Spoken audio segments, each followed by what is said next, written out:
Welcome to 79th All India Ophthalmological Conference 2021. Good evening, everyone.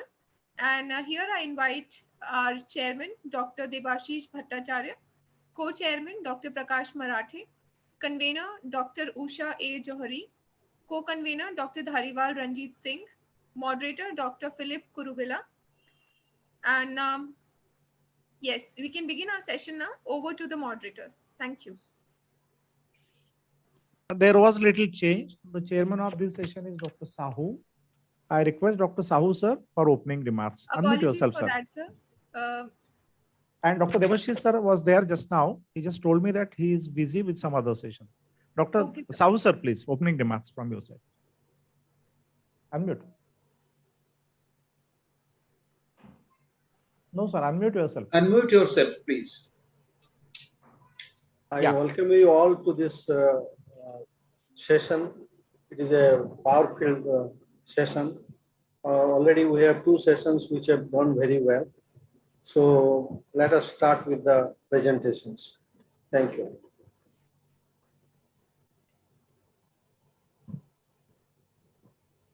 Okay, Shivani, you may start.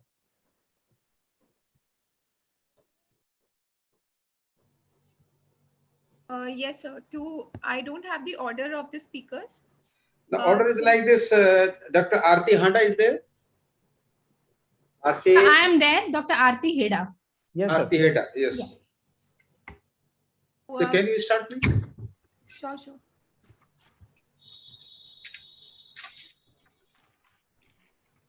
So, good evening, everyone. My topic is small incision cataract surgery in compromised cornea. So, cornea is a beautiful structure that is also the cataract surgeon's window to the patient's eye. It gives a crystal clear magnified view of the internal structures while acting as a roof to a stable chamber, allowing uneventful surgery. However, we do sometimes come across cataracts in eyes that have some defects in the cornea. So in this presentation, I take a look at some of the problems faced and how do we manage them. Coming to the first one, Fuchs endothelial corneal disease, the presence of microcystic edema, stromal thickening, and a low central endothelial cell count by specular microscopy indicates an increased likelihood of corneal decompensation after cataract surgery. In these patients, cataract surgery should be combined with endothelial keratoplasty. Central corneal thickness of greater than 640 microns, usually measured using ultrasound pachymeter, may be predictive of corneal decompensation, and that means a combined procedure will be needed. Choice of intraocular lens. If endothelial keratoplasty is combined with cataract surgery, use a standard monofocal or spheric intraocular lens. Hydrophobic IOL is always preferred. Both small incision cataract surgery and phacoemulsification result in a similar amount of endothelial cell loss. SICS may indeed be a better option. The soft shell technique of using a dispersive viscoelastic against the endothelium, followed by a supercohesive viscoadaptive agent, is particularly effective. The choice of the solution may also contribute to endothelial cell survival. In the units where ringer lactate may be routinely used, one should use balanced salt solution. The next entity is scarred cornea. Traditionally, we have been taught that corneal opacities are classified as nebula, macula, and leucoma, depending on the density of the opacity. But it's not as simple as that. In addition to the density of the opacity, other things which may be kept in mind is the size and the extent of the opacity, and also the location with respect to the center of the cornea. So if it's an eccentric scar, one could just get away with small incision cataract surgery alone. But if it's a scar that's coming in the pupillary axis, you have to add a few things to your routine surgery steps.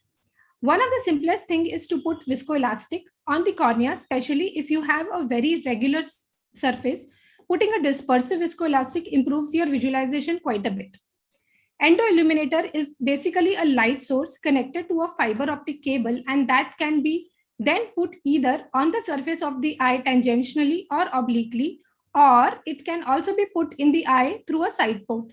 Significantly, it improves your visualization. When the epithelium surface is unhealthy, debriding the epithelium can give a better vision. If the scar is dense, which is right in the center, and it's really going to not allow the patient to see after surgery, then you may have to do a keratoplasty along with a cataract surgery. Next is irregular cornea, another situation that occasionally is faced by cataract surgeons, secondary to variety of conditions like keratoconus, pellucid marginal degeneration, post-LASIK ectasias, and so on. Corneal topography is important and multiple measurements should be taken to ensure repeatability. The major problem here is IOL power calculation. There are various online calculators available, and it is better to err towards post-operative myopia, which is easier to correct than hyperopia. The next thing is infection. So in rare cases, steroid and surgical trauma may cause reactivation of old infection. Post-operatively, topical NaCID may be used instead of steroids to decrease this risk. For any active ulcer, if performing a therapeutic keratoplasty, the crystalline lens should be retained as a barrier to pathogen entry into the posterior segment. The next is ocular surface disease. So prior to cataract surgery, treat dry eye, blepharitis, Meibomian gland disease to prevent errors in IOL power calculation and epithelial toxicity. So last entity is pterygium. So if you have a small atrophic pterygium, you can get away by doing a simple SICS. But if you have active fleshy pterygium, it is better to do a pterygium surgery first, wait for 3 months, and then plan for a cataract surgery. The reason for this is the stromal remodeling takes place for 3 months. So take-home points from my presentation will be: personalize the treatment plan and consider individual factors such as cataract density, the health and thickness of the cornea. Patient counseling is very essential for a positive outcome. We have various challenges when dealing with compromised cornea in cataract surgery. But we do have many options. So small incision cataract surgery provides a safe and cheap alternative to phacoemulsification in compromised cornea, both to improve your visualization and to protect the corneal endothelium. Thank you. Thank you. Thank you, Dr. Aarti Heda, for the wonderful presentation. I think we have got so many presentations, so no time in between. And if the time permits, we'll discuss at the end of the session. Now, the next speaker is the international speaker. Now, I invite Dr. Susan McDonald from USA, and her topic is SICS in zonular dialysis. Madam, can you share your screen? Yeah. I am doing that right now, gentlemen. And let's see. Am I sharing? Yes, ma'am. Yes. Okay, thank you. I'm delighted to be here. It is a huge honor for me to be invited amongst so many amazing surgeons and a country that is filled with so much knowledge about cataract surgery, and especially small incision cataract surgery. This group is amazing. I want to thank the people that invited me to participate. And I don't know what, okay, let's see. And specifically, I want to thank Dr. Sahu and Dr. Megar for their generosity and kindness. Now, with zonular issues, we need to remember that confidence comes from being prepared. That means that we need to think about the complexity of having a weak zonules and a zonular dehiscence before we get into the operating room. This is something that is critical for us to anticipate and share this knowledge with our team. I don't know why my video, okay. And if you don't prepare yourself knowing how to place a capsular tension ring or how to prepare as far as having an Ahmed segment placed in, it's best to avoid this surgery. In other words, you need to learn this skill set, period. I don't know why it is not moving. Here we go. Okay. All right. So as you see in this particular case, I have a patient here who has a zonular dehiscence from about 12 o'clock until 6 o'clock. Prepared I was, because I decided I was going to use Trypan Blue so I would have excellent visualization. The next thing I did is I used a very dense viscoelastic Helon 5, and we placed that into the eye so that we had a controlled anterior segment. Once this was completed, the next most important piece of advice I can give to everyone is make sure your capsulorhexis is large and generous so that you're able to push and bring up the nucleus into the anterior chamber. My videos are getting stuck, so I want to just say I'm sorry about that, but I'm going to move it manually. Here I am using Utrata forceps, and I am actually creating a nice capsulorhexis. If you see, I am using the area that has good zonules to start my capsulorhexis. The next is we want a very large capsulorhexis. I'm just making that point again, showing you here is a beautiful capsulorhexis, and it's made easy because I have the Trypan Blue and I have an excellent skill set of doing a capsulorhexis. The next important piece is a generous hydrodissection. And you'll see in this particular case, I'm able to move the nucleus around very easily without any attachments. And so I'm very confident that I have hydrodissected properly. The next point, if you need a CTR, if you think it, you need it. And so having this skill set, this is Dr. McGurr showing us putting in a capsular tension ring. And this is quite excellent. Finally, I believe SICS is the surgery of choice for these particular cases, using a double dialer technique of having one dialer below and one above is the way to go. Remember, you need to stabilize the capsule or stabilize the bag. So it's important to have different techniques. This is the Yamane technique that I like to use. I have that in case I need it, which gives me more confidence. I want to thank every one of you, and I want to thank my mentor, Alan Crandall, who gave me this skill set I have. Thank you. Thank you, ma'am. I think it was a wonderful presentation. Sorry, we couldn't give you much more time for your presentation, but let's see. Sometimes we will get that opportunity. Thank you, ma'am. Thank you so much. And now the final word in India about SICS, the elegant technique, the person who is known for SICS in India, Dr. M.S. Ravindra, please. He will be speaking about retrofixation of iris claw lens. Dr. Ravindra, sir. Yeah, good afternoon, everyone. We often come across a scenario like this where the lens is moving inside the eye, or where you cannot put the conventional lens that you have planned to put it. And how do I do it? There are various approaches. The approach that I like is I make a channel which can remove that lens which is dislocated. This we see very often. And the channel sclerocorneal or limbal corneal. And today's conditions, I'll put a limbal corneal. This little older video. Make an adequate size incision. If you don't make an adequate size incision, if you struggle through a smaller incision. Sir, your video has not started. It's not started? No, sir. Okay, I'll reshare it. How about now? Yeah, sir. Now it's fantastic. So I made a sclerocorneal incision. That's the dislocated the capsular bag. And my aim here is to retain the anterior hyaloidal surface if it's possible.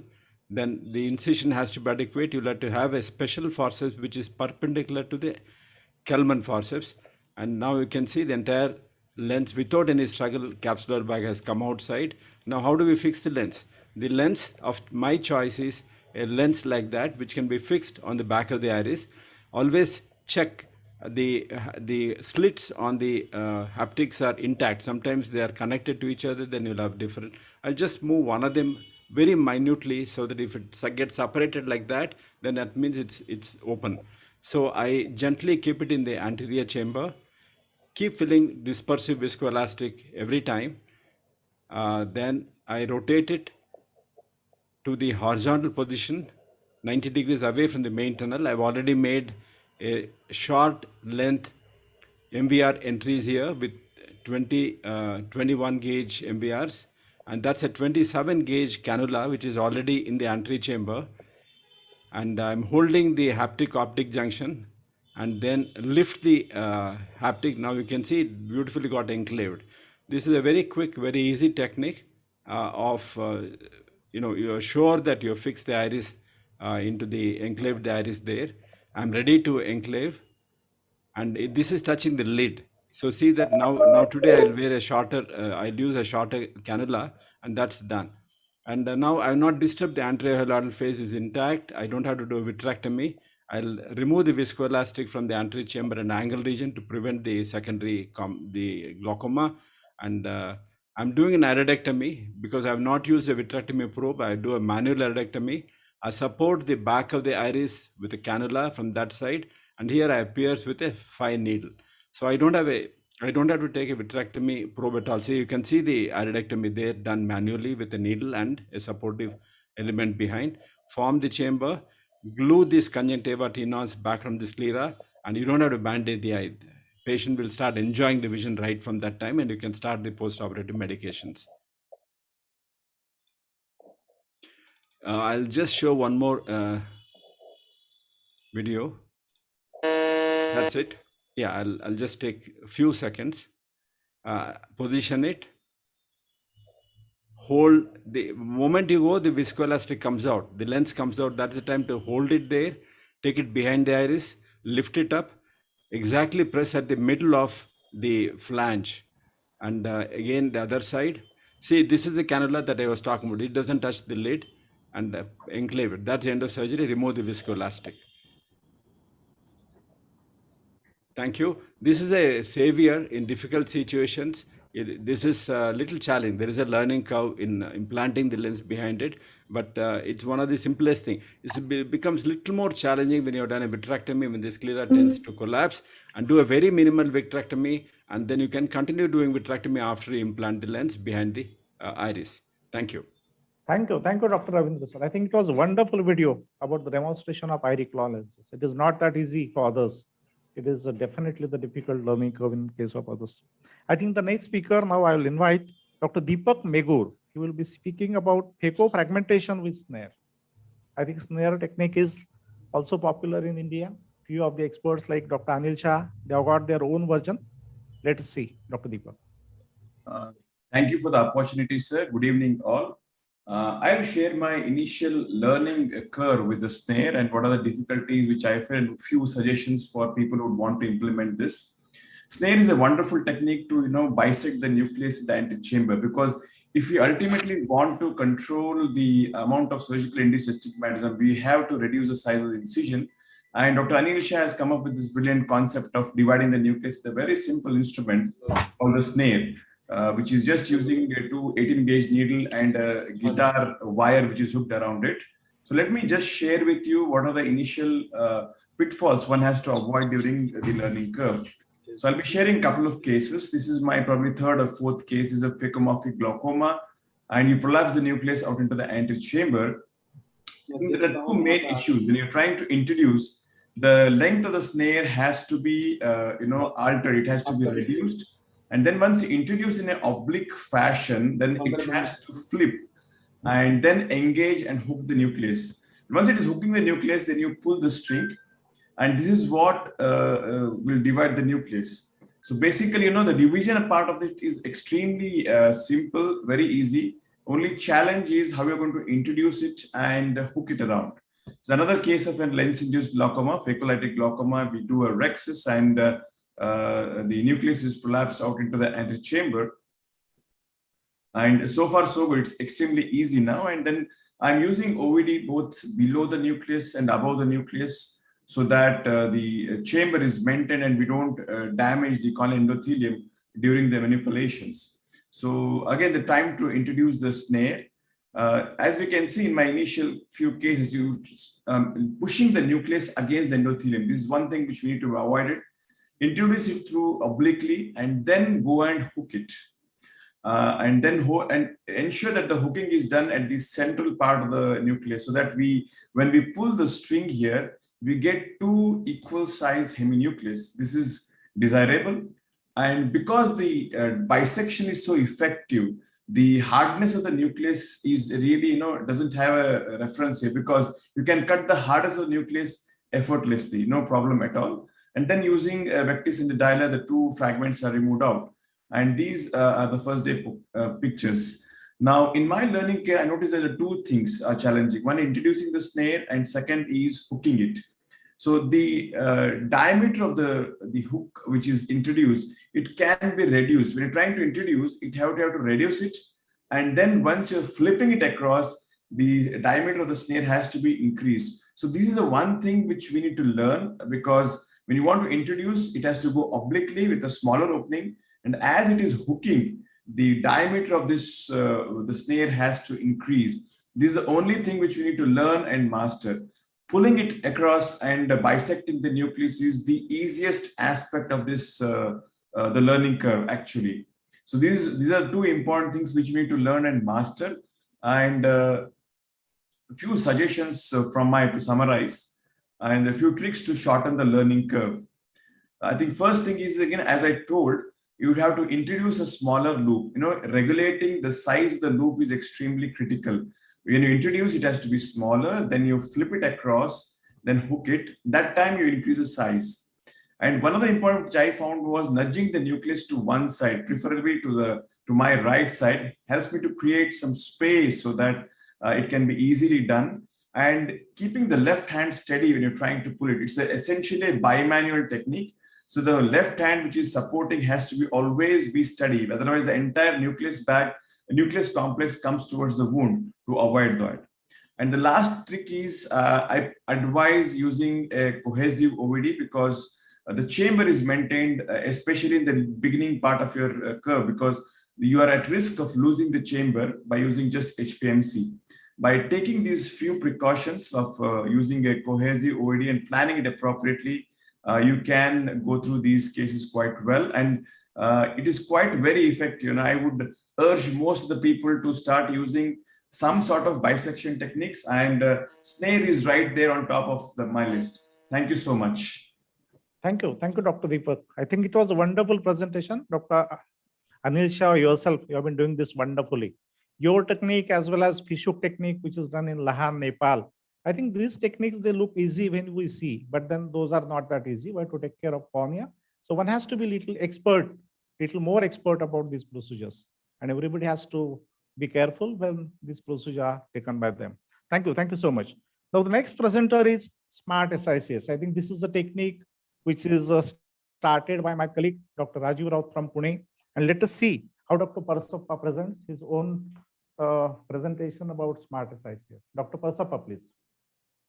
Good evening, sir. Good evening. Share your screen. Is my screen being shared? Not yet. Yeah, now it is. You are seen now. Yeah.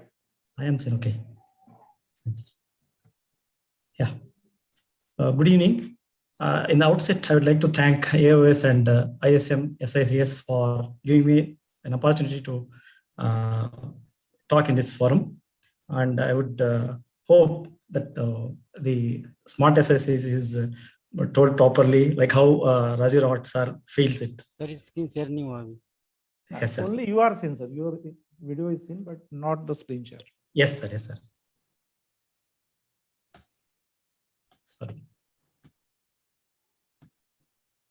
There is the green arrow at the bottom. Yes, sir. Is it seen now, sir? Not yet. Not yet. One second. Help me with that.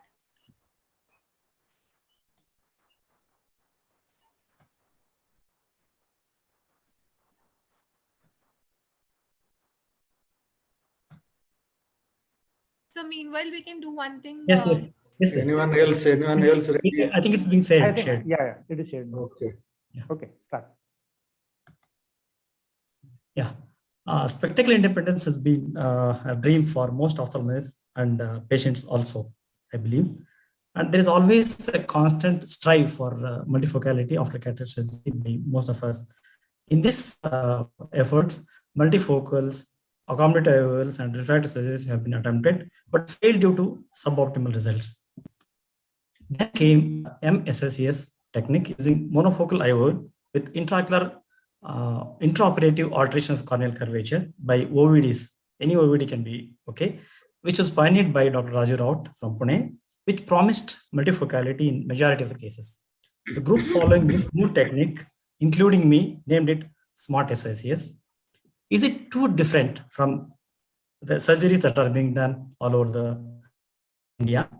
Not really so much. It only needs two extra instruments called keratoscope and a cannula designed by Dr. Raut himself. The basis is, although not completely understood, it works according to the Gauss law of elastic domes. The horizontal meridian of the cornea is stretched intraoperatively using viscoelastics before completely extending the inner lip of the sclerocorneal tunnel, which leads to steepening of the vertical meridian of the cornea. When incision is made, this steepened vertical meridian, the upper half of the vertical meridian flattens, while the lower half of the vertical meridian is steep, giving it a multifocality. How do we reach or look at the endpoint is when the Myers become horizontally oval. And this is seen through the keratoscope, which can be a handheld keratoscope or one which is mounted onto the microscope, which is self-illuminating. A short video of surgical technique. The anesthesia generally preferred is subtenuous anesthesia so that the movement is still maintained and the patient can look at to have a view of Myers better. And sir actually uses a soft cannula, but I use a steel cannula for this technique. And apart from that, it is same. As far as the incision is concerned, it is always superior, and it is 6 millimeters incision with the tunnel regularly, that how we do for other SICS. And the Myers, you can see that's a self-illuminated keratoscope. And when you are entering into the antechamber, only up to 1 or 1.5 millimeter of the inner lip is open, and it is also assisted with a cotton bud at 6 o'clock. You can see that only 1 millimeter is open, so that the globe is maintained, and the visco that we are using for stretching the cornea is not going to be egressing out. So this is the specially designed cannula by Dr. Raju Raut. It has a top open this thing for visco, and horizontally on either side of the anterior chamber to stretch the cornea while looking at these Myers getting horizontally oriented. And the rest of the procedure is the same. Does it really work? To see this, we did a case control study, and it was published in IJO this year. And we looked at case control cases underwent stretching, and subjects around 40 people did not undergo stretching. So 1 month and 6 months we looked at the distant visual acuity and near visual acuity, and distant visual acuity was not really did not have much change at the end of 1 month and 6 months both. Whereas near visual acuity, you can look at the unaided near visual acuity was better than or equal to N8 in 75% of the cases when compared to the controls, which had only 17%. Only 17% of them had this kind of near vision. This is the beauty of this surgery. And near eye requirement also was less. And in conclusion, I would say Smart SICS is a surgery in terms of multifocality, because more than 2,000 people got good vision, multifocality, and all of us can learn because it's easy and adopt with the greater satisfaction, both surgeon and patient. I thankfully acknowledge the knowledge borrowed and technique learned from Dr. Raju Raut sir in learning this wonderful surgical technique called Smart SICS. Thank you for giving me an opportunity here.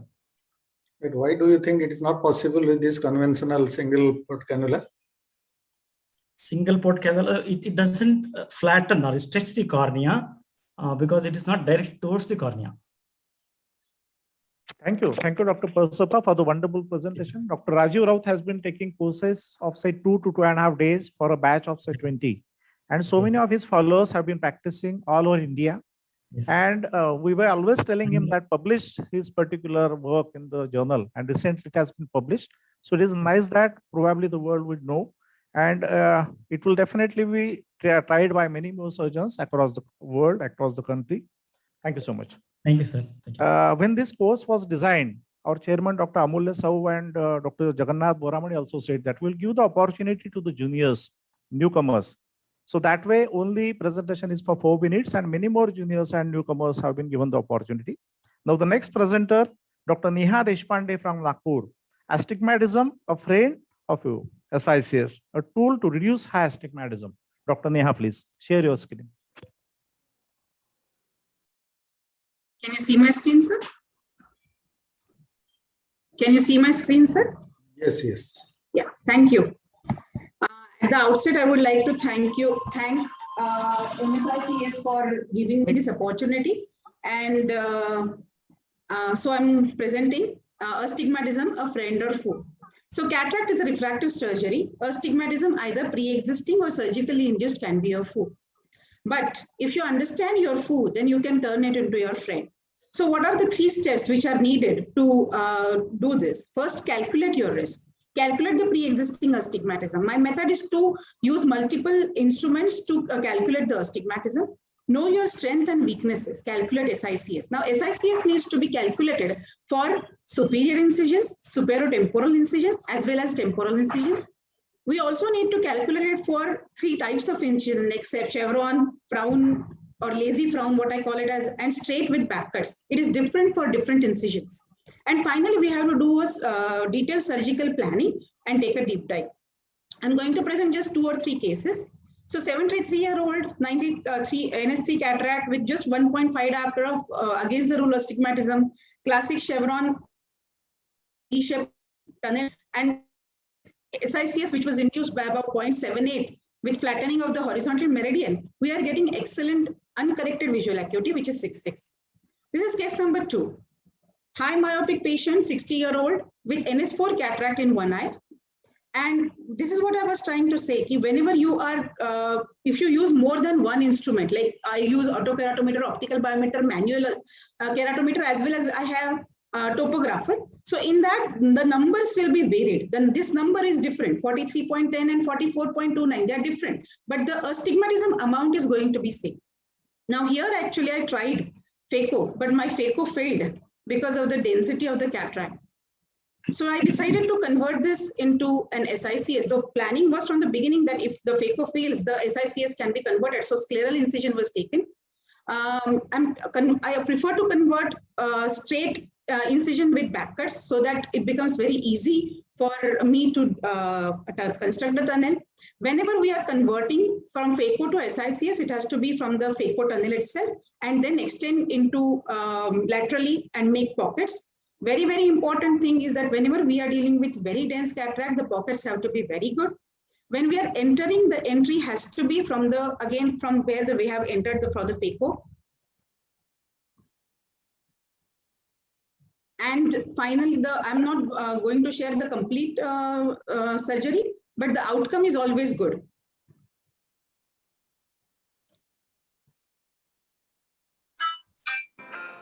Now, again, here SIE induced was very high because it was a straight back cut and quite close to the limbus. It was 1.2. But what was important is that whatever 2.5 diopter of astigmatism which was there, I was able to reduce it to -1. This is third case, deep socket, dense cataract, the nightmare for any phaco surgeon, and very mild against the rule astigmatism.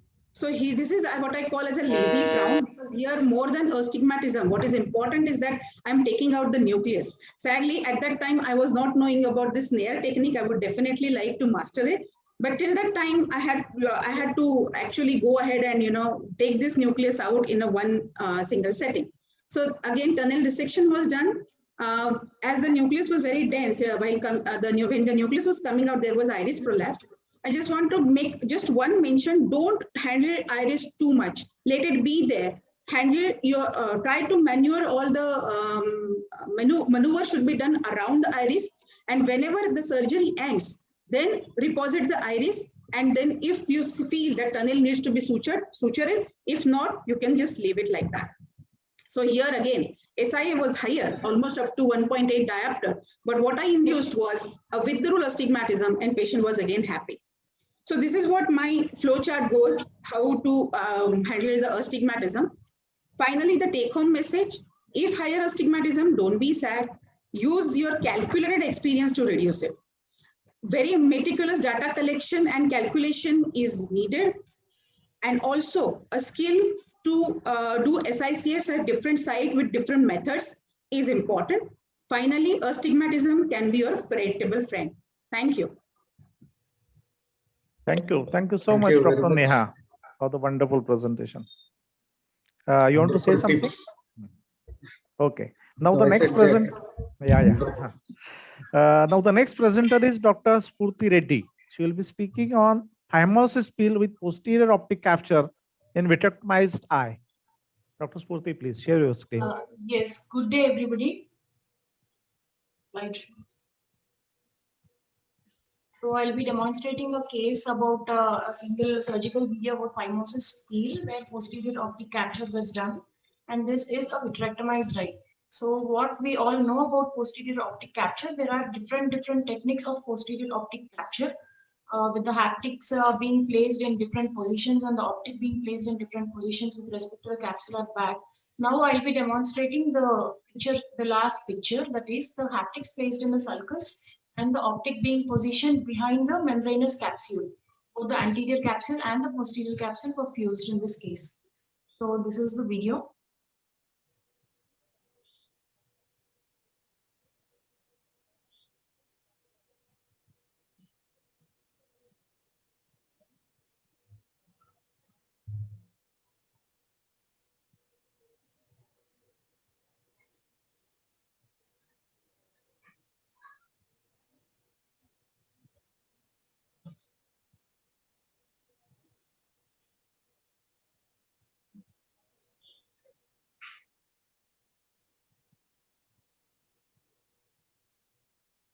If you want to comment side by side, you can. Because you are not audible. Not audible. In video, there is no voice. So a 3-piece intraocular lens was injected, the haptics directed into the sulcus, and an optic was placed. So it's dialed, the haptics are dialed right into the sulcus using the dialer. And so at this point, the PC is intact. Now a system is used to peel the phimost anterior capsule. As you can see, once I initiated the peel, the entire peel came off easily as a ring. And with the same system, the posterior capsule was punctured. And an Atrata forceps was used to remove the residual phimosis ring.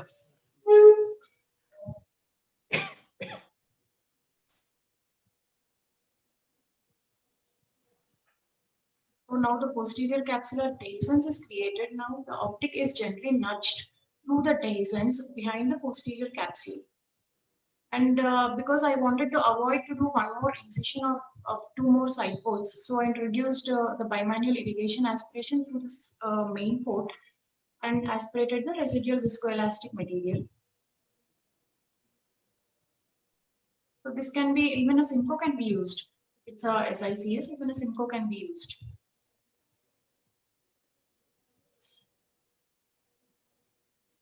So now the wound is secured using a hydro procedure. So now we have to discuss about what are the advantages of posterior optic capture. Once we do a posterior optic capture, we are positioning the optic away from the uveal tissue.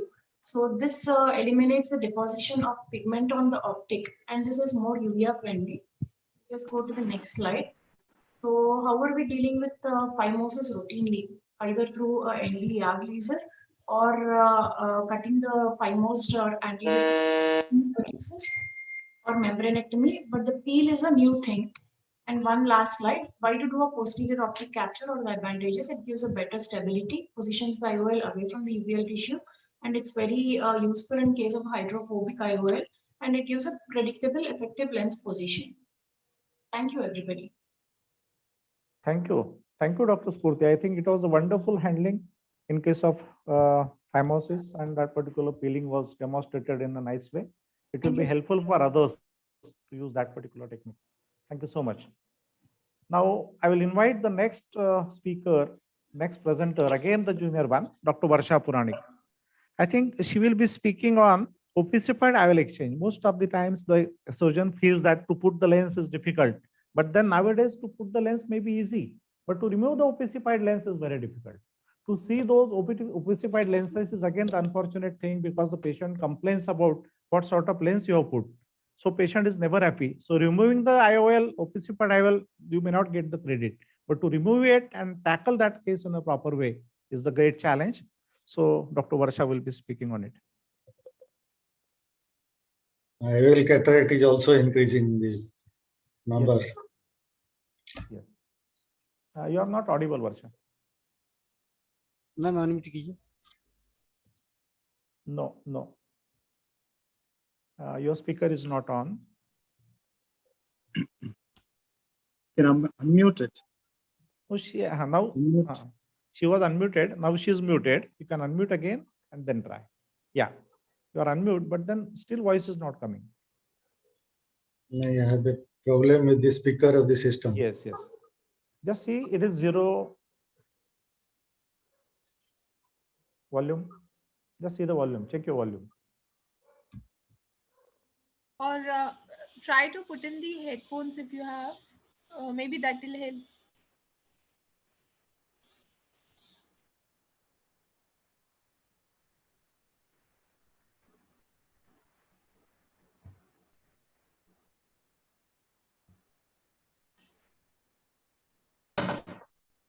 Yeah, some voice came in between. No. No, not yet, ma'am. I think we will take the next speaker. In between, you can see the problem and resolve it properly, what Dr. Varsha. No, yes, we are yes, not ma'am. getting you. Yeah. Yes. Now Dr. I Puranik, invite I'll just put a message in the chat. We can connect over there. Dr. Lakshman Singh Jhala, difficult case management. Dr. Jhala, please.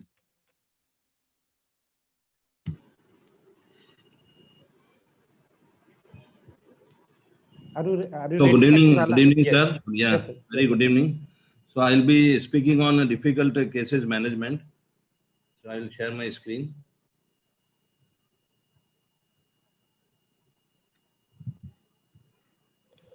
Your video is seen, sir, not the screen. Yes.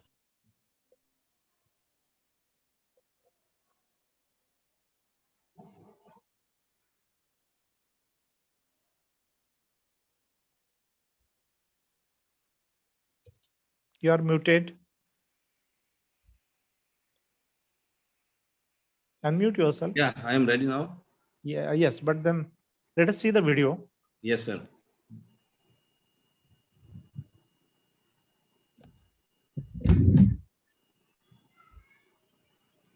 Is it visible now, sir?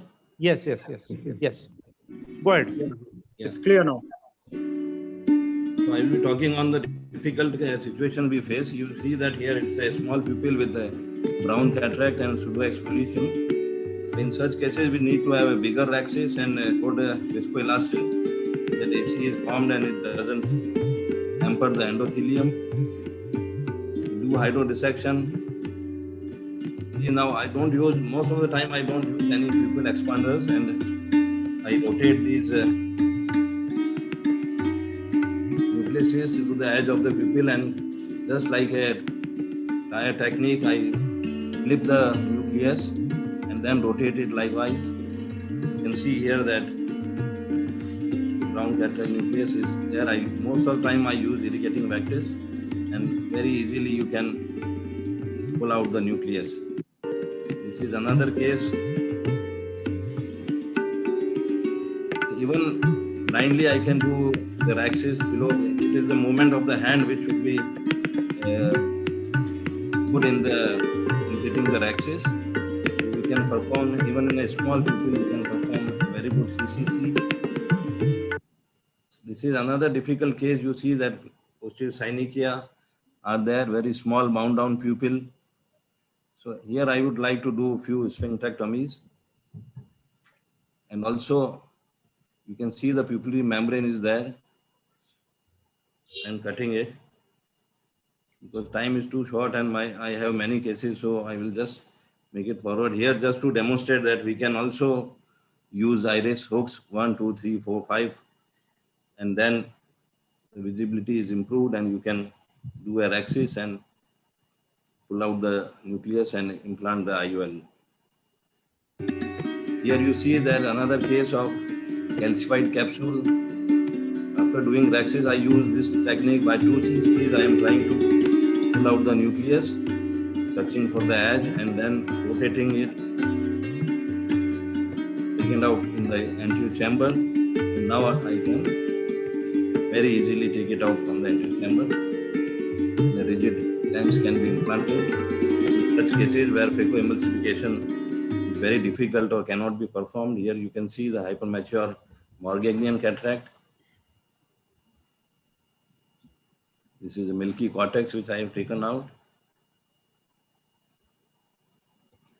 Similarly, you can, so such difficult cases can be, you see here this hypermature cataract with a very loose zonules and lax bag. Raxis is also not possible, so I am doing extending the Raxis. So nucleus is very small, but you can see that the zonules are very weak. So I am trying to save the capsule. And now what I am doing that before taking out the lens, because sometimes when you take out the lens, this bag will also come. So I am implanting a multi-piece rigid PMMA lens before taking out the nucleus. And now I will take out the nucleus. You can see that this is another last case. You can see that don't require a vitreoretinal surgeon. The nucleus is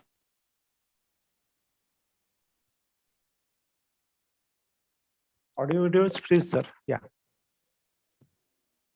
Hello. No network, disconnected. I think audio video both are freezed.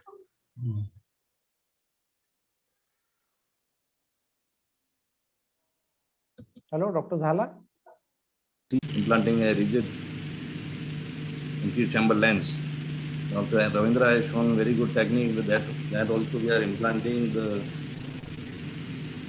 iris floor lenses posteriorly, but this to show our young ophthalmologists that we can implant a Kelman anterior chamber lens also.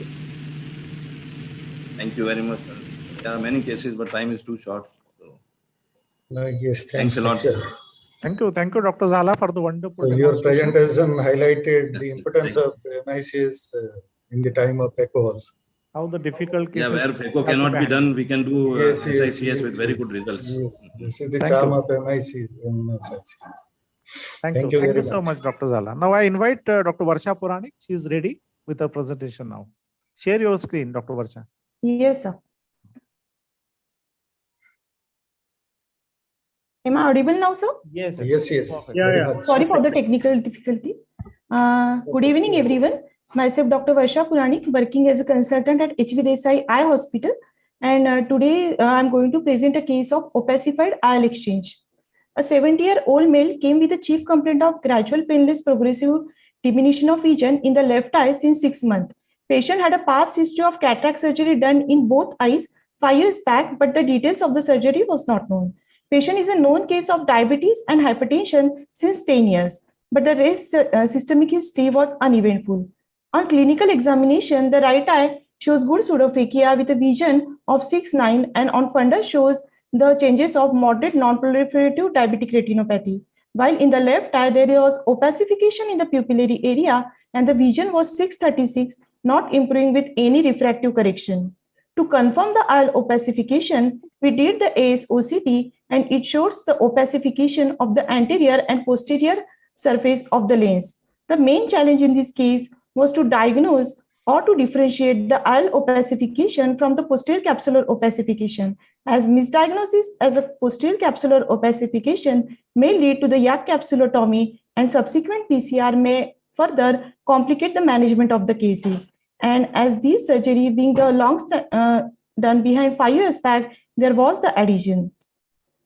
We did the IL exchange with the SICS technique as there was unavailability of details of previous surgery. The IL exchange with a small incision like phaco requires the cutting of the IL, which may lead to the endothelium damage due to the cut edges. Also, there can be a PCR chances which may lead to the drop of the retained IL material. So with the SICS technique, we could remove the IL without damaging the internal structure with less instrumentation and minimal tissue handling. So as you can see, I have made a tunnel of 5 millimeter and I have put the visco inside the back and in the anterior chamber. With the iris repositor, I try to take out a 1 haptic into the anterior chamber, but not to surprise, there was the adhesion at 2 o'clock between the haptic and the iris. So I took out the another haptic and optic into the anterior chamber from the back.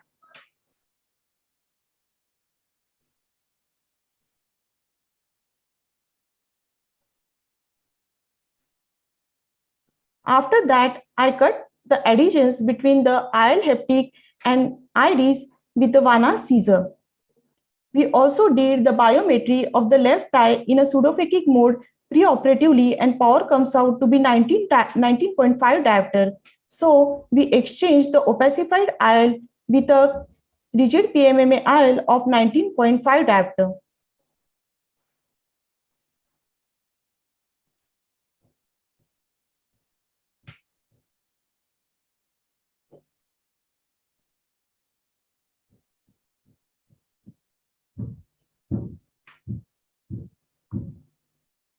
So here we remove the opacified IL in toto, and then we put the rigid PMMA IL of 19.5 diopter.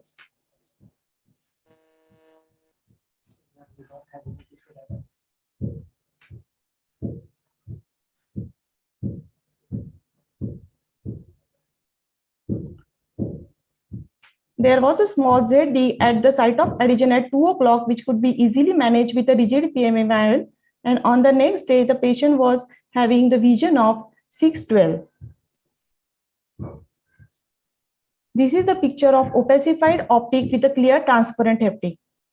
Thank you. Thank you, Dr. Varsha, for wonderful IOL exchange. I think if the time permits, we'll discuss at the end. There are still 6 videos, 6 presenters are still remaining. Now the next international presenter from Mexico, the person who has taken SICS movement, ISM SICS chapter to Mexico, Dr. Carla Pamela. The screen is yours, ma'am. Challenging cases in MSICS. Hey, good evening, everybody. Good morning here in Mexico and the US.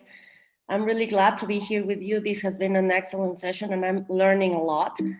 First of all, I want to say my financial disclosure, there's no conflict of interest, and to thank you for the invitation, to thank Dr. Amulya Sahu and Dr. Boramani for the invitation, all the IS M6 officer bearers, and to the AIOC Scientific Committee. Thank you very much for inviting me and having me with you. So I want to talk a little bit about some challenging cases I have had during my M6 practice. So this is my face whenever there's one of these cases. I'm a phaco surgeon. I do love M6. I am convinced M6, it's an excellent technique, but sometimes I do have some cases that make me put this face before the surgery. So the first case, it's a 96-year-old male with history of rheumatoid arthritis and cervical spinal fusion. So in his right eye, he was already pseudophakic and his visual acuity was 0.5 logMAR, but his left eye has a really big brown dense cataract with a small pupil and pseudoexfoliation, and the visual acuity was in motion. So as you can see here, the left eye, we have a really big brown dense cataract, small pupil, and with a really bad visual acuity. We did have pseudoexfoliation, even though there was no phacotonesis.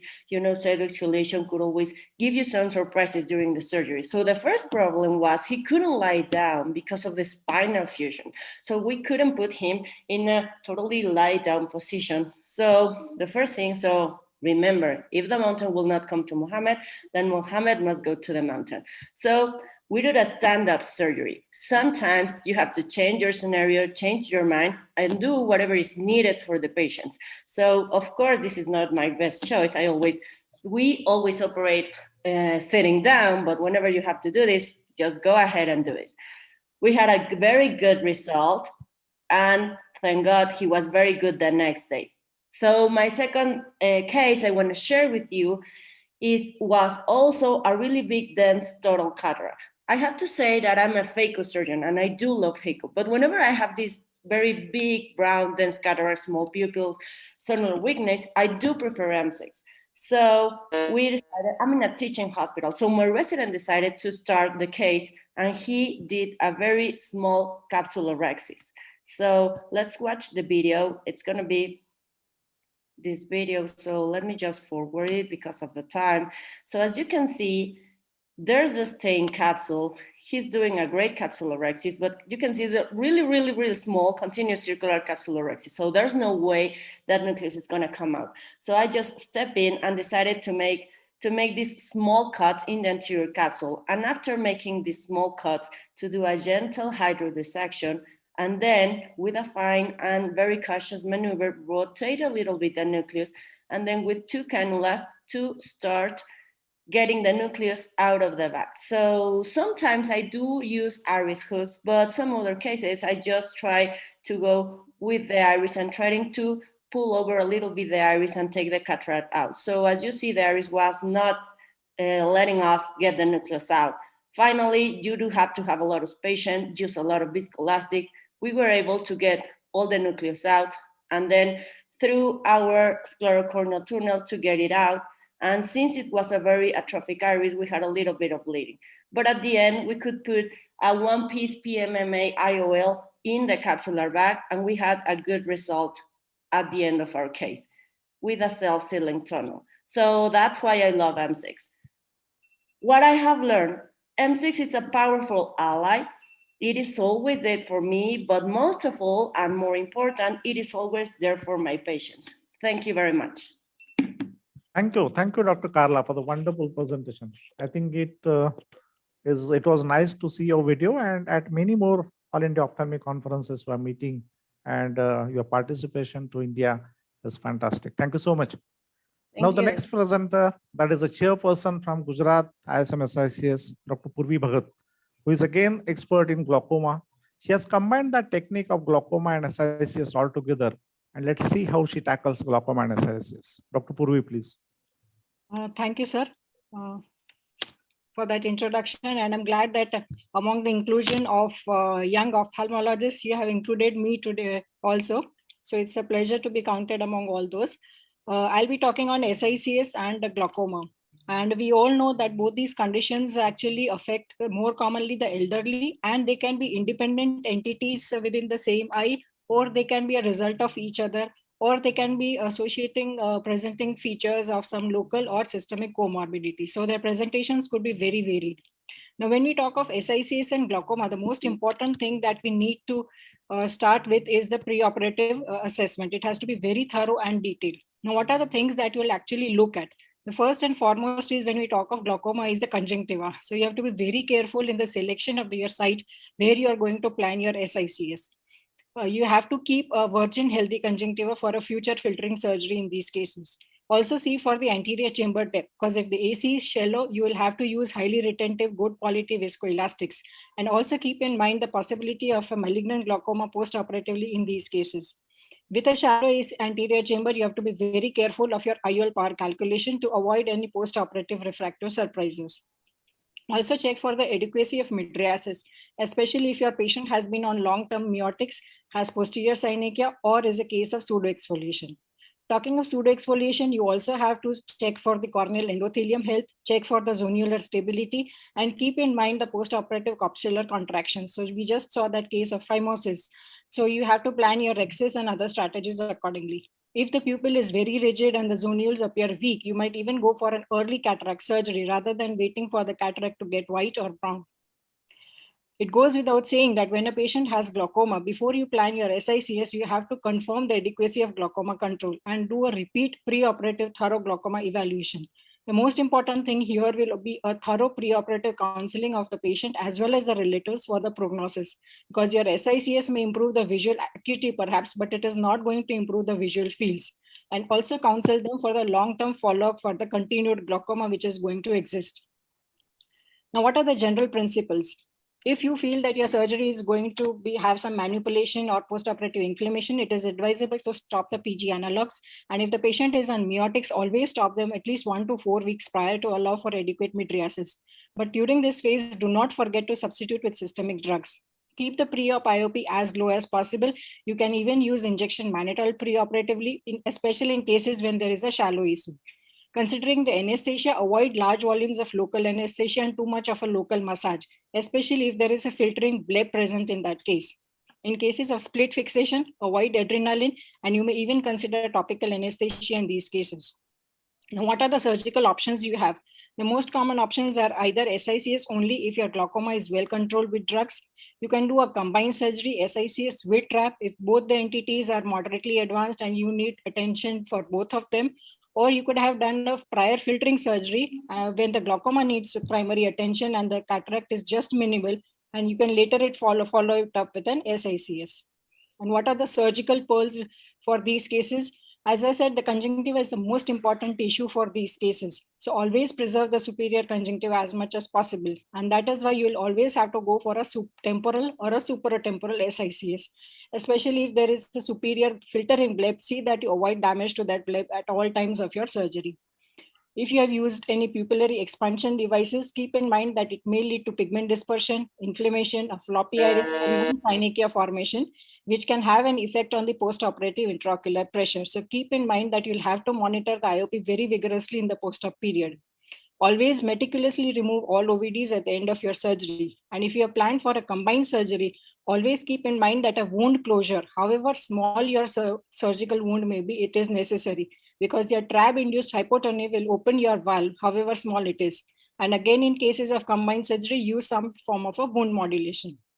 And finally, a concluding slide on the postoperative pearls.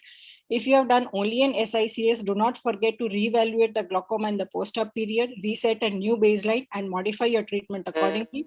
If you have done only a glaucoma surgery prior, remember that the anterior segment dynamics would be altered. Wait for a gap of 3 months, do a repeat biometry, and then plan your SICS. And if you have done a combined surgery, avoid digital massage unless and until you're sure of that the cataract wound has healed well. Thank you. Thank you, ma'am, for the wonderful presentation. I think two difficult things and operating together is the nice challenge. And most of the surgeons, they will definitely try this technique. Now, my next invited friend here, Dr. Ashok Nanda from Telangana. We will be speaking on in-depth analysis of incision depth. Dr. Nanda, Not Telangana, from Bhubaneswar, sir. From Odisha. Odisha. Oh, sorry. Bhubaneswar, Odisha. Yeah, sorry, sir. Subudhi and your Sabyasachi and Nanda, sir, are together. Yeah, sorry. Before we proceed, I would just inform, I would just request all the speakers to please take care of the timings as well. Thank you. Ma'am, I think everybody is taking care. I'm moving so fast. Probably they are angry with me. Sure, sir. Thank you. Thank you so much. Thank you, sir. So having understood the dynamics of surgically induced astigmatism, now the surgeons use it for the benefit of patient to give better visual acuity and also better, depth of focus.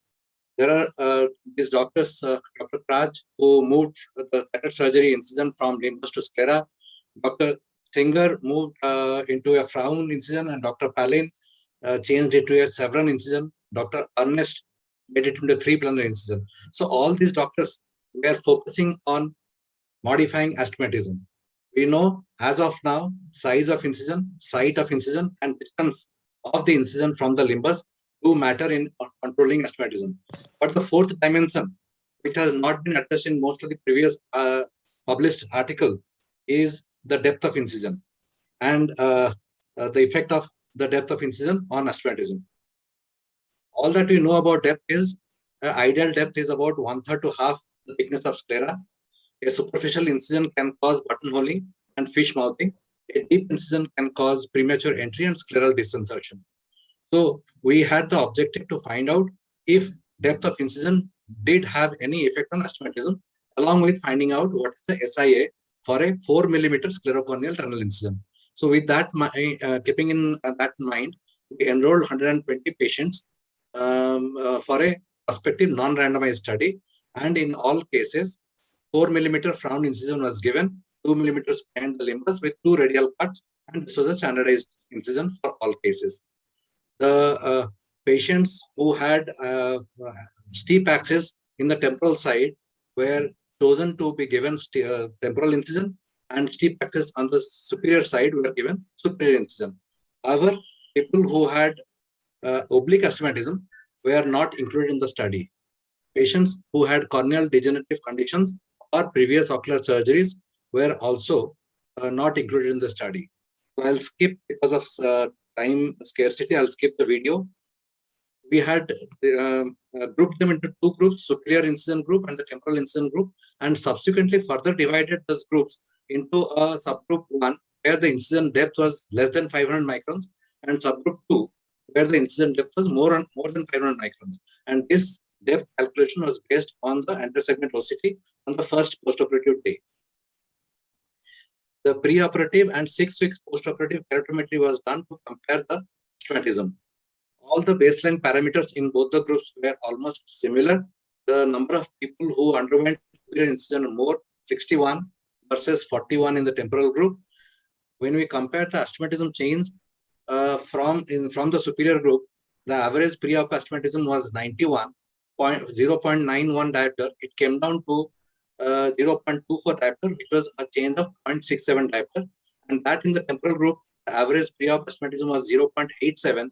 It came down to 0.42, and the change was 0.45 diopter. When we then subsequently again analyze the subgroups, and we found that in the superior incision, the group which had a shallower incision depth, that is less than 500, had a change of 0.68, and those which had a deeper incision had a change of 0.64. The same was also seen in the shallow, in the temporal group, from 0.47 in the superficial group and 0.41 in the deeper group. So I will conclude by saying that the site of incision definitely influenced. A 4 millimeter superior incision reduced astigmatism by 0.67 and a temporal incision reduced by 0.45. Though deeper incision had less change in astigmatism than superficial incision, it was not statistically significant. Thank you. Thank you. Thank you so much, Dr. Nanda, for concluding on time. And it was a wonderful presentation. I'll not forget Odisha, Bhubaneswar. Dr. Sabyasachi, is it correct now? Yeah. Yes, it is very much correct. So what is your conclusion? The depth doesn't have any impact on the amount of astigmatism? No, it does have, but it's not very significant. Superficial incisions do have some amount of additional change in the astigmatism, then deeper. And the book says you should do a superficial. 1/3 to half is obviously superficial incision. Okay. Now the next topic is health. Yes, sir. Yes, sir. This is an excellent original presentation. I think you should carry it forward, and I think you are going in the right direction. Sure. Yeah, I am doing another one regarding the length of tunnel, the size, the width of the tunnel. Yeah, you stick to the 3 versus 4. That I am doing. It will be published in IJO, so you carry out this kind of things. Okay. Thank you, sir. Nice. Thank you. Thank you. I think the next presentation is very interesting. Suppose Dr. BNR Subudhi says that ACIOL is the option nowadays. Praveen Subudhi will definitely say, no, it is not at all the option. But the next generation, Dr. Praveen Subudhi is saying that are ACIOLs relevant today? So that is quite interesting to hear from Dr. Praveen. Dr. Praveen, please unmute yourself. Am I audible? Yes, you're audible. Just Yeah, go ahead. You're audible. Thank you very much, sir. Dr. Amulya sir, for giving me this opportunity on speaking about ACIOLs. In today's world about scleral fixated IOLs and iris fixated IOLs, ACIOLs are relevant. Yes, I would say it's very relevant, very, very important, because you need to know all the techniques so that whenever one technique fails, you can go for the other technique. ACLs offers a very important alternative technique for lens placement in cases of inadequate capsular support. Because the haptics of ACLs need not be anchored to any need not be anchored to the iris or the sclera. Just you need to place the interchamber angle. It is implanted. It makes the implantation very faster and easier. And correct size of ACL implantation is very, very important. If it is very small, there will be instability of the ACL, leading to unwanted mobility, which can lead to endothelial damage and corneal edema. And if it is very large, it may cause damage to the angle, peripheral intrasynechiae, inflammation, and hyphema. ACL implantation. This is the video. 6 mm sclerocorneal incision was constructed with help of crescent. A side port was made. Intracameral lignocaine was injected, followed by injection of the viscoelastic. AC entry was done with the help of 2.8 mm keratome. 360-degree zonular dehiscence was witnessed. Hence, the whole lens with the capsular bag was explanted out with the help of irrigating vectis. Underlying vitreous was cut with the help of Vanna seizure. The same Vanna seizure was used to cut the anterior vitreous and push the vitreous back into the vitreous cavity. The vitreous was seen along the side port and it was cut with the help of Vanna seizure. Intracameral pilocarpine was injected to constrict the pupil. Automated vitrectomy was done. A superior peripheral iridotomy was constructed to prevent any form of pupillary glaucoma in the post-operative period.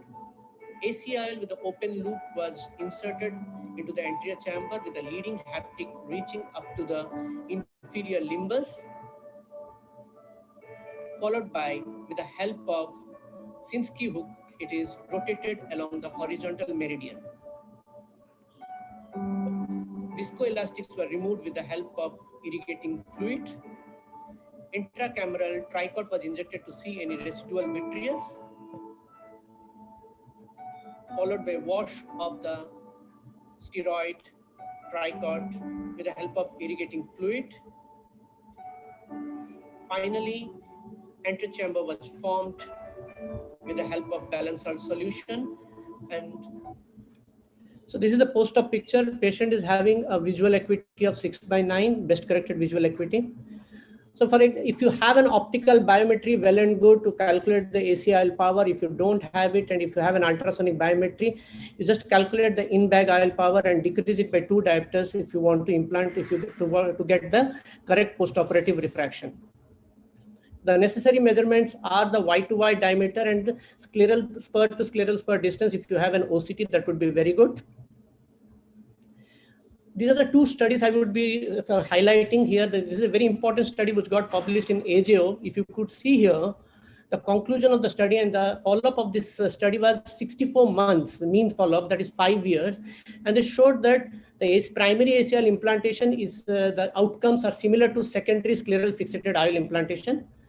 Another article which was published in Ophthalmology, they also showed, in fact, they showed that the primary implantation of open loop ACLs during cataract surgery is better than SFIL implantation. And similar, lot of studies have published that the results are equivalent and are not statistically significant compared to iris fixated or a scleral fixated IOL. So I would like to end this presentation by saying, never underrate this technique. Meticulously perform the results. If you meticulously perform the procedure, you get very good results. Don't dismiss this procedure as an inferior to scleral fixated IOL. So thank you for the kind attention. Thank you, Dr. Praveen. I had a few questions in my mind, but I think last 2-3 slides you have explained those things, like Yamane technique, glued IOL and secondary IOL fixation and sutures, everything. Probably those are the options people are keeping in their minds nowadays. And I don't think anybody thinks about ACIOL, if I am not wrong. But then your thought definitely must be shared by all the consultants and surgeons here. At the end, suppose there is some time left, we'll be discussing on that. Thank you. Thank you so much, Dr. Praveen. Now, the next presenter, I think the challenging cases, why SICS is better in comparison to PHECO in some cases, that is converting from PHECO to MSICS in challenging situations. Dr. Ritesh Verma, please.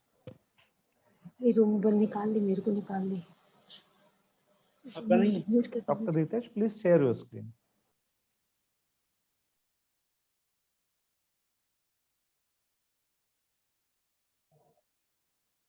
Is there any difficulty? Not ready. Dr. Hitesh? We'll move on to next, sir. Okay. Move on to next. Till they are Okay, ready. okay. Dr. Nilanjan Thakur, prevention and management of iris prolapse. Very important topic.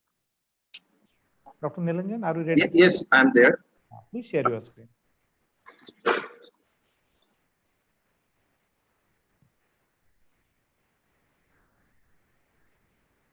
Yeah, please share your screen. Yeah, it is in. Good evening, everyone. I am Dr. Nilanjan Thakur from Assam, Silchar Medical College. So I'll be speaking on prevention and management of iris prolapse. Now, how many times have you been confronted by an iris that either prolapses or threatens to prolapse during cataract surgery? As any surgeon will tell you, once is too often. Now, are there reliable strategies you can use to stop it from recurring? The answer is yes, but not always. Now, you should plan your game wisely. Most surgeons group risk factors of iris prolapse into two categories: pre-existing and intraoperative.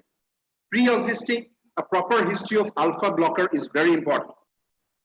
Pay special attention to wound architecture. Pupil size management is very important. Now, you should give preoperative topical NSAIDs to maintain the intraoperative mydriasis. Now, it is all about pressure. Safeguarding the iris is also about controlling the pressure.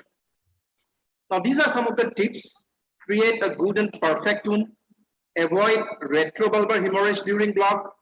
Avoid overfilling the antechamber with viscoelastic. Remove the viscoelastic before hydrodissection. Support the iris mechanically with iris hooks or rings if there is floppy iris syndrome. Now, how do you respond to a prolapse? Here I want to present some case scenarios. You can see there is prolapse of the iris from the side port. Don't push the iris. Just decompress the eye and just massage over the upper lip of the incision. So the iris will fall back. So this is another case scenario where you can see there is prolapse of the iris from the side port. In spite of decompression and massaging, the iris does not fall back. At this moment, you can use a blunt cannula or an iris repositor and slowly make it fall, sweep it over the iris, that the iris falls back. But be very careful that you don't traumatize the iris.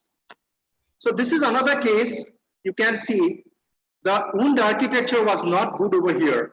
And once we did hydrodissection, there was iris prolapse.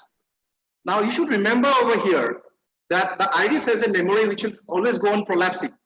So you should stop your urge to prolapse it, repose it always, because there will be pigment loss and that will cause post-operative inflammation, transillumination defects, pupillary defects. So this is another case scenario.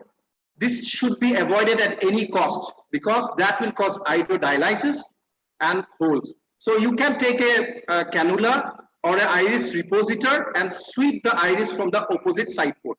But you should be very careful that you don't traumatize the iris. So this is another case scenario where you can see the wound was not proper and there was prolapse of the iris. So don't push it back always. Try to work over it. And I am dialing the nucleus out of the capsular bag into the anterior chamber. Now, once you have done that, you can push some viscoelastic so that the iris falls back and you can take out the nucleus.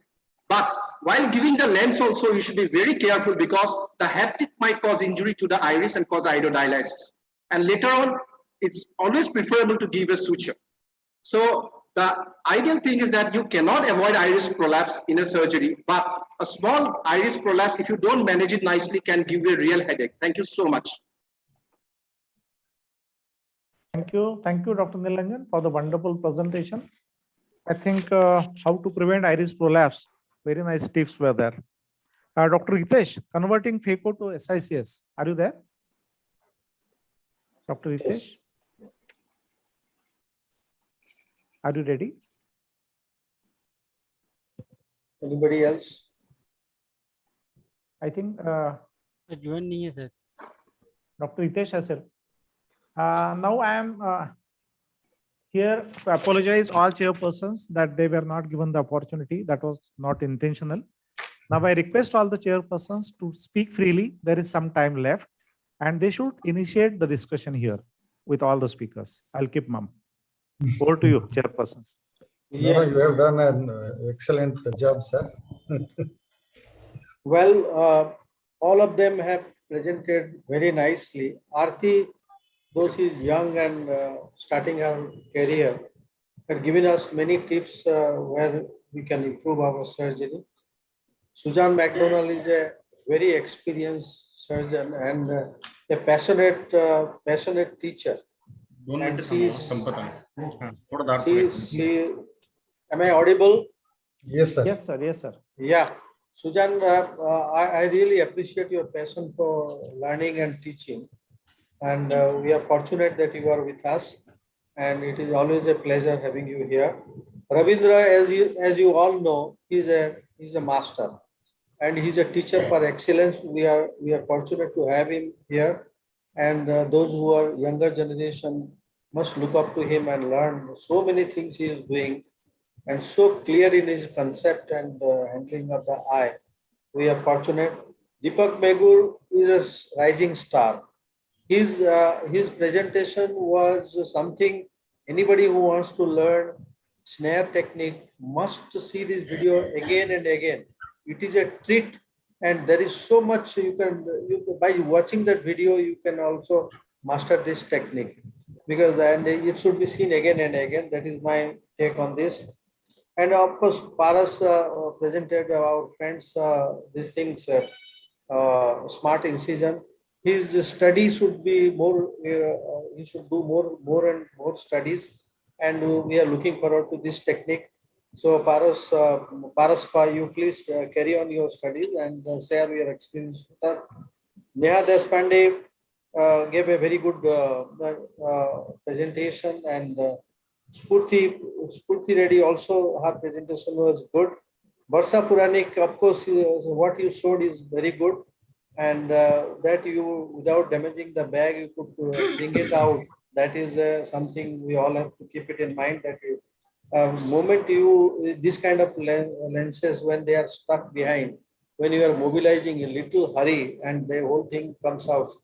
So Dr. Jhala here is a person who is doing so much of volume of cataract surgery. So he had a lot to show, but within 4 minutes, whatever he said was something for us to take home. And Pamela, always a pleasure. She's a teacher and a passionate teacher like Suzanne. She is teaching masters also from different countries, and we are very happy and lucky to have her again and again with us. And I was suggesting that she should shift to Bombay from Mexico, so that will be wonderful. But we are thinking of starting a teaching course for American masters in Mexico. Purvi Bhagat, of course, she's a seasoned teacher, and our presentation was wonderful, and there was something to learn. Ashok Nanda, I'm very proud of him, that I suggested him that you work on the depth of the incision, and he never said no. And lastly, he is pursuing that thing, and he is going to make a lasting contribution to our knowledge. That's a wonderful. So Ashok, you can take it forward. Praveen Subudhi, and I really appreciate you bringing this topic of the AC lens, and AC lens has never become obsolete. I have many a times it is just if you go, your machine is not, vitreous cutter is not working, you can do with this thing, snipping of the vitreous.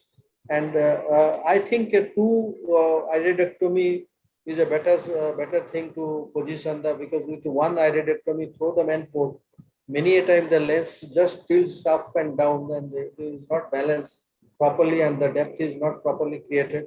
So from either side, you give a two cuts to position the lens properly. Otherwise, it becomes the pupil is distorted up. So that is the probably good thing you have not made AC lens obsolete. Of course, Nilanjan Thakur. Can you, Nilanjan, you feel that why preoperatively we can't give a IOPR to the patient? Because my experience was that with iris prolapse, I was asking people, what do you do when there is a iris prolapse? But nobody answered anything.